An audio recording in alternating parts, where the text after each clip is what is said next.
Welcome to this video on sources of bias in sampling. By the end of this video, the student will be able to identify and define the 3 sources of bias when sampling. The student will also be able to list and explain 6 sources of response bias. To learn more about the work and effort that goes into data collection, read this excellent article by the Pew Research Center. The link is in the description below.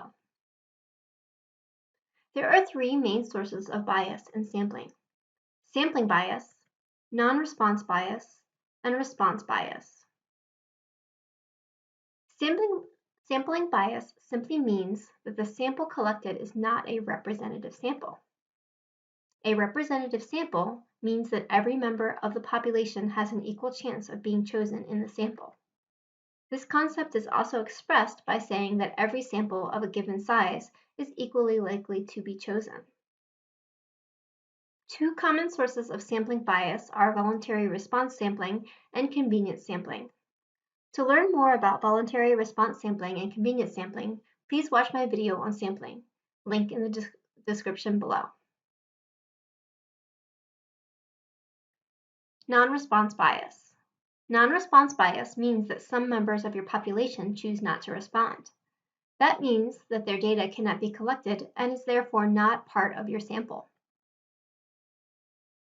Every citizen in the US who is 18 years of age or older has the privilege and right to vote in general elections. However, many choose not to do so.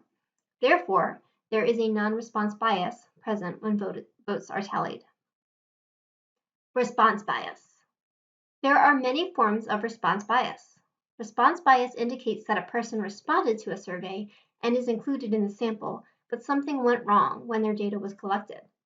Some common sources of response bias include interviewer error, misrepresented answers, wording of questions, ordering of questions or words, type of question, open or closed, data entry error.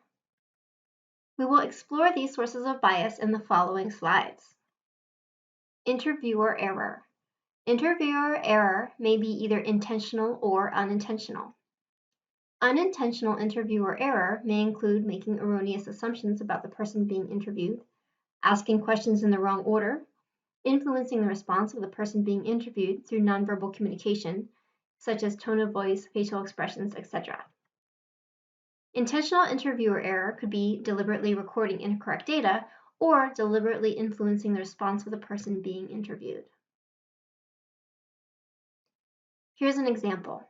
An interviewer asks the person being interviewed how many sexual partners he or she has had in the past 12 months. When the person responds, the interviewer repeats the person's response in a shocked manner. Then the person being interviewed laughs nervously, says they were joking, and changes his or her answer. Misrepresented answers. This often happens with self-reported measures. Here's an example. Suppose someone asks you how much time you spend studying every week. You probably don't keep a log of your study time, so you'd have to make a guess. Some people may overestimate or underestimate the amount of time they spend studying, or deliberately provide false information. Wording of questions. Wording of questions is extremely important and should be well thought out beforehand. Consider the following 2 questions. Question 1. Do you believe that taxes should be raised in order to provide better education for underprivileged students? Question 2. Do you support higher property taxes? Which of these 2 questions is leading the witness? If you say question 1, you are correct. Chances are most people want everyone to have a good education. However, raising taxes may not be the only way or even the best way to do this. Question 1 deliberately manipulates the emotional state of the person being interviewed in order to push them towards answering in a certain way, i.e., answering in favor of raising taxes. If the person says no to question 1, they may feel guilt or shame at not wanting to provide better education to students, which may or may not be the case. Order of questions or words. Answers to previous questions may affect the answers to subsequent questions, so the order of questions should be carefully considered. If multiple choice or closed-ended questions are being supplied, make sure to randomize the choices. Otherwise, people may simply pick the first answer or choose C for all of their answer choices, leading researchers to believe there is a significant pattern when in fact there is not. Type of question, open or closed. An open-ended question allows a person a free response. Example, what is your opinion of gun control? A closed-ended question gives a person specific choices. Example, are you in favor of gun control? Yes, no, circle 1. Drawbacks of closed-ended questions. Both open-ended and closed-ended questions have advantages and disadvantages. Closed-ended questions are much easier to analyze. However, they may not give the full range of possible answers and so may misrepresent a person's answer. Here's an example. Do you think abortion should be legal? Yes or no, circle 1. Some people may desire a more nuanced response. For example, some people believe abortion should be legal in cases of rape, but not in other cases. The responses available to a person completing the survey do not allow for such an opinion. The person must either circle yes or no. Drawbacks of open-ended questions. Open-ended questions allow the respondent to give a more thorough, in-depth response to questions.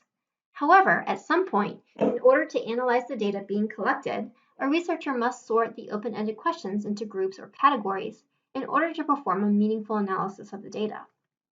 Here's an example. What is your opinion on marijuana being legalized in your state?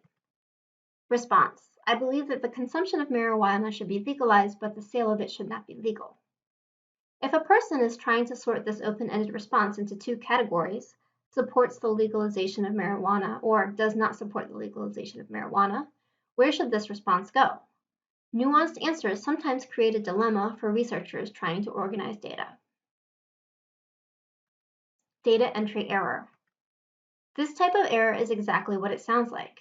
If the person being interviewed or surveyed is completing a paper or online form, they may make a mistake.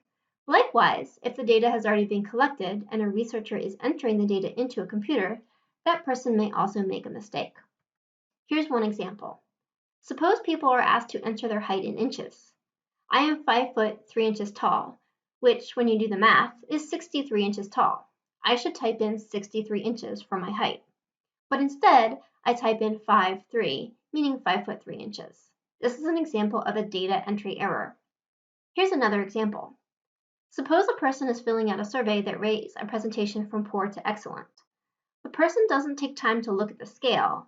It starts high and goes to low instead of the other way around, so the person selects all poor instead of all excellent, as was intended.